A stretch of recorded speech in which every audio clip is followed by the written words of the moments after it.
The Revenant is directed by Alejandro Iñárritu, the same guy that directed Birdman, one of my favourite movies of the last couple of years, and it stars Leonardo DiCaprio, Tom Hardy, Donald Gleeson, and a bunch of other people. And if you haven't seen the trailer to this movie and you might think it's just a typical revenge movie, that is not really the case. It is sort of the core of the movie, but this movie is so much more.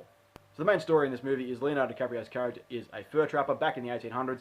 They're off on a hunt, getting as many pelts as they can. Some shit goes down. He gets attacked by a bear, and eventually his son is killed and he is left for dead. Problem is though, he doesn't die, and he is after Tom Hardy for killing his son.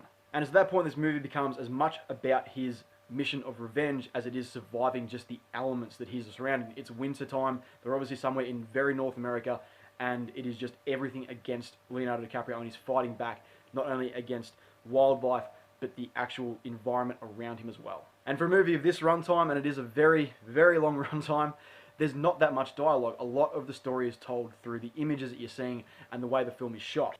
And speaking of how it's shot, the cinematography in this movie is at times phenomenal. Some of the shots that he got are just jaw-dropping. And it's also the way he shot the movie. There was no studio lights at all used in this movie. This is all natural light. So if you don't get a shot on a certain day at a certain time, guess what, boys? You're back tomorrow doing it all again. And I'm sure the studio would have hated that, but guess what? It turned out fantastic. The cinematography in this movie and the way that the images tell the story rather than relying on heaps and heaps of dialogue, it sucks you in, and you're in there, and you feel everything that these characters are feeling, and you feel the cold, and you feel the water, you feel just everything. And that's the best thing about this movie, is that it sucks you in. Especially with the long runtime, it needs something to keep your attention for almost 3 hours. And it did do that. I did find myself at one point checking my clock and seeing, you know, how long has this movie got left, and that's a really bad sign.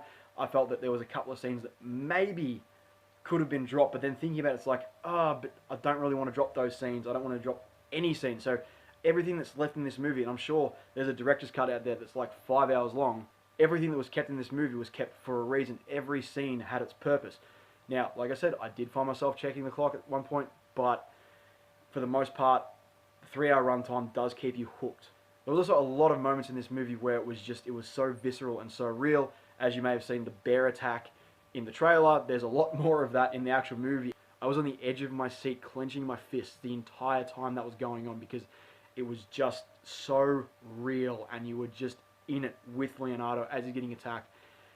And it was just at times terrifying, at times just amazing about what they achieved in that whole sequence. It was just one of the most fantastic little bits of cinema I've seen for a fair while. Seeing as I touched on Leo, let's talk about all the performances in this movie. They are all fantastic. Leonardo DiCaprio, let's give him an Oscar, please. Just do it already. He really deserves one, especially for this. This is just him just giving every ounce of him to this movie. He just gave everything he had. It shows on the screen. You root for this guy, even against like the most insurmountable odds. You're just like, dude, you just want him to win.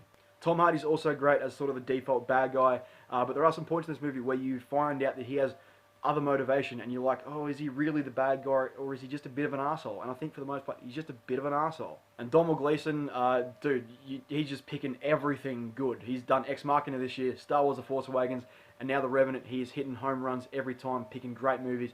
Keep that up, and there's definitely a gold statue in your future.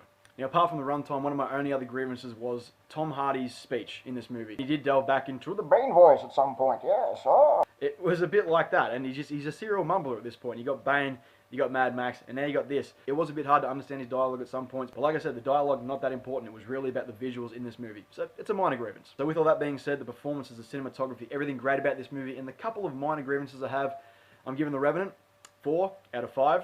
Oh, Tom Hardy Baines. Oh, when Gotham is in ashes, you have my permission to die. So guys, if you've seen The Revenant, what did you think? Let me know in the comments down below. Click right here for all your movie needs. And as always, I'll catch you in the next one. I am the League of Shadows.